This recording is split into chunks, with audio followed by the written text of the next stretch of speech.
game is a simple scratch game. A donut in a ball.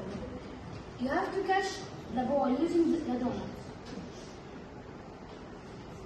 This is a scratch game called donut catch game. The goal is to catch the donut using the ball. Each time the ball touches the donut, the score increases. The game starts with a start screen. Player clicks start game to begin. The game ends with a game over screen. This happens when the ball falls down.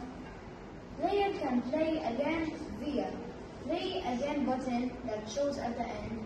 The ball moves contagiously. It bounces around the screen. When it touches the donut, the score increases. The ball changes direction randomly. Broadcast messages. Use start game to begin the game. Use